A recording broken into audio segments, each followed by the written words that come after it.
All right.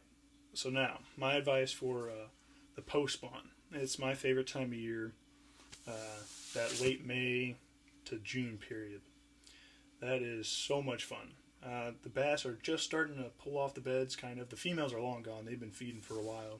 They've been feeding since probably about the middle of May. And you can target them. They're definitely out in deeper water. They're looking for any kind of shad, any kind of brush pile, any kind of rock pile. The dam of the lake, if you're in kind of like a small body of water, they're all going to be piled up there.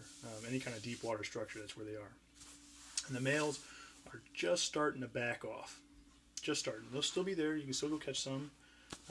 But the males will start going out in the deep water and they're feeding. The post spawn is all about gaining the pounds that they lost during the spawn or pre-spawn.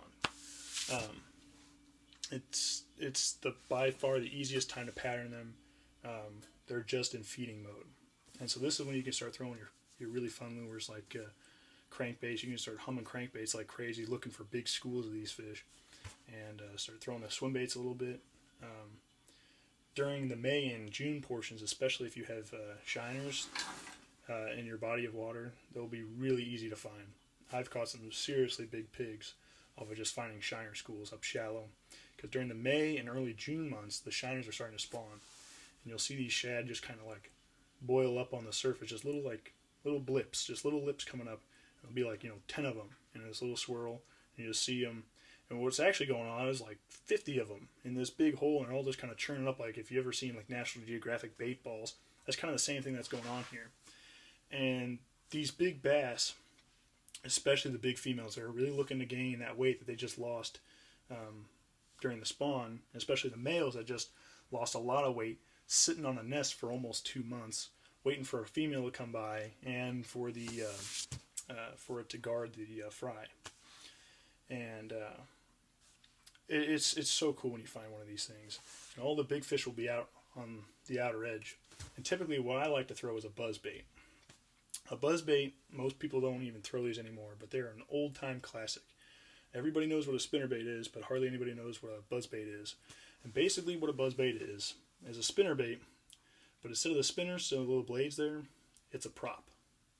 And what you do with that prop, you just kind of blip it along the surface of the water. And I don't know what it is. I don't know if it's the squeaking of the blades. I don't know if it's just being on top of the surface. I don't know what it is. Maybe it's just the disturbance. I don't know what it is, but that thing always catches big fish. I mean, huge, huge fish. I lost what easily would have been my record fish. It probably was going to put, I don't want to exaggerate too much, but it was going to be at least 10 pounds. It was a really big fish. And my line broke this summer on a buzzbait coming off the side of one of these shiner bait balls. And I've caught a lot of good fish in there just finding bait balls. Typically when the sun starts getting high, now we're starting to get into the hotter weather. And I'll talk a little bit more in detail about this later. But now as the sun is starting to get high, the water temperature is kind of heating up to an uncomfortable temperature for the fish. It's basically about oxygen, but just think of it as uncomfortable. Once you start hitting that, 80, 90 degree mark in your smaller lakes, they're really going to start pushing deeper when the sun's up real high. They won't be up shallow. They'll feel too vulnerable there. So they're going to go find a spot, typically some point, typically a point or a kind of a channel, just underwater channel, or a brush pile, or just a deep slope with riprap. And as the sun gets higher, they're going to keep pushing a little bit deeper. And what's basically going on is that there's two levels of water. There's the thermocline, which divides the two levels of water. And above the thermocline is warm water, and below the thermocline is cold water. And if you've ever gone swimming in like July, you know the difference. It's like 89 degrees here and like 50 degrees down below. It's a huge difference. And what they're doing is when that sunlight starts heating up the top of the water a little bit more, it'll push the nose of that fish just down to the edge of the thermocline. This isn't just me saying this. This is fish biologists. This is exactly what they told me, is that their nose will angle up like that, and their nose will be right on the thermocline. And they will follow that down the warmer it gets. And So if you can find where that thermocline level is, especially small body of water fishermen, you guys really need to do this. Once it hits like 11 a.m., noon, 1 p.m., 2 p.m., maybe 3 p.m., it's too sunny. Those big fish aren't up shallow. They've pulled off into deeper water. And if you can find where that thermocline level's at, and you can find those deep water brush piles, you can hit up some super nice fish.